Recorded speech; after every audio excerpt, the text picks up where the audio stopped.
Alrighty, let's go live on another bicycle live stream. This is the first day of autumn in the southern hemisphere, and it is a gorgeous morning. I've been out on the bike since 5 a.m. I've ridden 30 kilometres.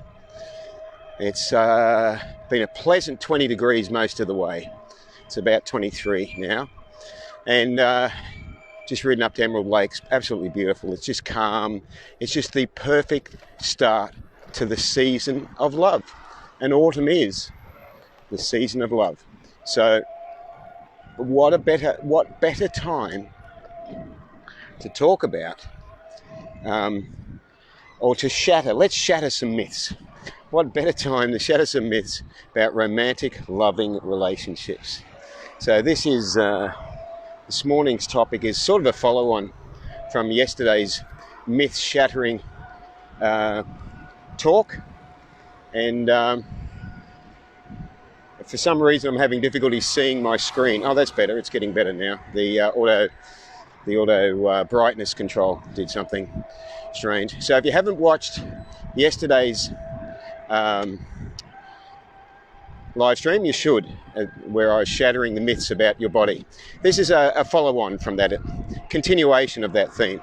So seeing as autumn is the most romantic season of the year, and my favourite season of the year.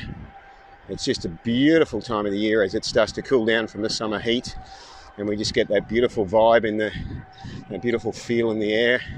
And as I'm riding along, looking out to the mountains, which are looking magnificent and calling my name out to the west there. So let's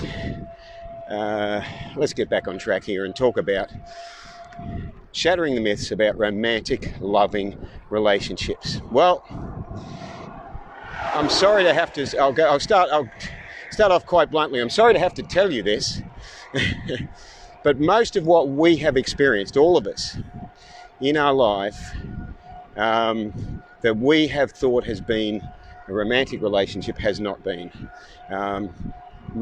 We've been basically living a lie, and most of us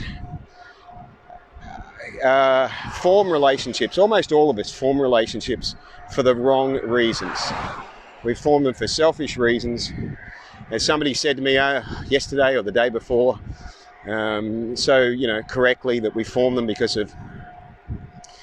we feel lonely, or another reason I've noticed is because we need a partner in crime. When I say a partner in crime, you'll notice that people that have certain addictions will form relationships with people with other addictions or similar addictions.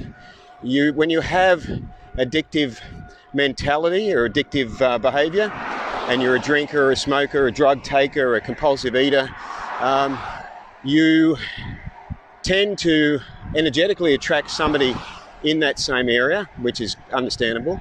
You also tend to feel better about your addictions when you have somebody else that's struggling with the same problem. So why do supposed romantic relationships form? Well, almost all of the time they form not because of romantic love, but because of lust. They form because of a deep desire in our mind, which has comes from a good place initially. Definitely comes from a good place. It comes from a longing for perfect love, but is misdirected. And this is why it's a follow-on from yesterday's live stream about the body, because we misdirected thinking that we're the body, and that if we can satisfy the needs of our body, the desires, I shouldn't even say needs, if we can satisfy the desires of our body, then we have a wonderful relationship. That's what we think. So energetically, subconsciously, we attract people who vibrate at that same level, which is most of the world.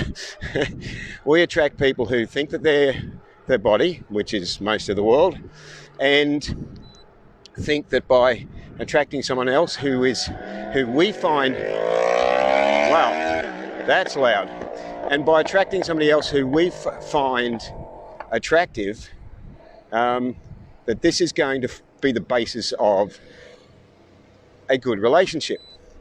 it has such a weak foundation that is it any surprise that over 50% of marriages, according to the statistics, end in divorce? Is it any surprise that relationships these days are usually very short term, and people usually have many attempts at trying to get a relationship to work? When we think about this, when we just stop for a second and go, now why is that? Why is it so difficult? You have to start questioning it, and you have to start finding some answers. And you know, there's some pretty simple logic here. If something keeps failing repeatedly, we're not doing it the right way. If something doesn't last, it's an indication that our approach is not the correct one. We're seeing the proof in the rapid turnover of relationships. And of course, nowadays, don't even get me started on how selfish society is in relation to this, when you've got apps like Tinder, which is just, it doesn't even bear talking about, that we have devalued people to the point where they're just, dare I say, a piece of meat. They're just, you know, there is no soul to them at all. It's just somebody to hook up with to satisfy your own urges. It is such an awful, pathetic reflection of society's lack of values these days. I could go on for ages about it, but you get the idea. So back on track. So if something's not lasting, if something is repeatedly failing, we've got to stop and say, okay, I'm not doing something right here. My definition of love and relationships is obviously not correct if it's not working. There is something wrong here. It's the foundation that I'm setting. The intentions that I have may be good intentions, but I'm misdirecting how to honor those intentions. And this is the problem that we have. We think we're the body, as I was saying yesterday, and we're thinking, okay, I find someone that I find attractive to my senses, and then if they're easy to get along with, great. If they're not, well, I'll tolerate it because, you know, they look good to me. It's such a weak, pathetic foundation to base a connection with somebody on. We need to fall in love with their soul, with who they actually are. And from that point, and we don't even fall in love, we rise in love with their soul. We appreciate who they are. And if that extends into a one-on-one connection, well, that's wonderful, but it has to come from the right foundation in the first place, which is honoring who we are, not just, you know, checking out somebody's body and going, oh yeah, you know, I'd like to get with that person. It's doomed to failure. Hence the statistics of how many relationships and marriages fail. You know, you just cannot have stability when you're coming from the wrong intention or the wrong direction in the first place. So that's important to remember. Does romantic love exist? Yes, it most certainly does. It does when we honor the soul within. It does when we do it not out of selfish reasons. It exists when we are actually part of a bigger understanding of why a relationship exists in the first place. We have never been, it was never the intention of the grand designer for us to selfishly connect with someone else in order to try and prop ourselves up, to try and fulfill the areas that we feel lacking in. The idea was to give, not to take. The definition of love is one of letting go, one of giving. We give love. We give it love away. If in that giving love away, we energetically attract someone who also understands these ideals, and we can work together as a team. That team can become a relationship, and with a foundation of understanding of the importance of two people supporting each other, working together, giving to each other, not taking from each other, and just being there for each other, which is a beautiful thing. If you have this sort of relationship, I congratulate you on this. It is rare. It's certainly rare in today's society, and it is something to be honoured, and I wish you the best of luck. But that is what we need to head towards. We have to stop following a pattern that is destructive, that does not respect the other person, because all we're interested in is ourselves. And when we feel that we're not being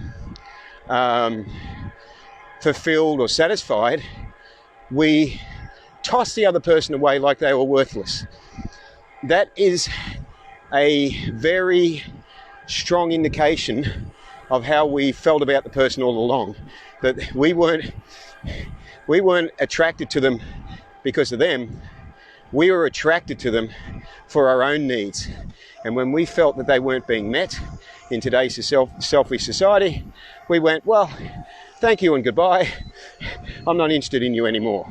Sadly, a common theme that is played out in real life, and also reflected, of course, in movies and stories. So what can we do? We have to understand that there are three. A relationship is not two people, it is actually three people. It is two people that come together when they honour the third person, when they honour the universe, when they connect with an understanding that within each of them is a connection to the universe. When you solidify that connection with your partner, you actually have the best foundation you can have for a relationship, because you have the universe working for you. You are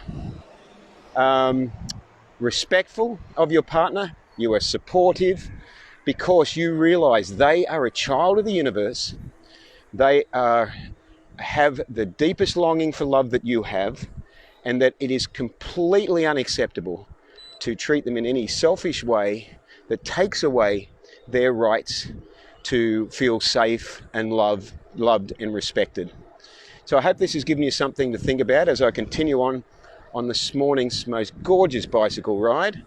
May you find the love in your life that we all long for, because it is the most wonderful thing when it comes into your life, because of the way you've lived your life, because of the energetic pattern that you are radiating out, and because the universe's decision to be there for you, helping you out. So,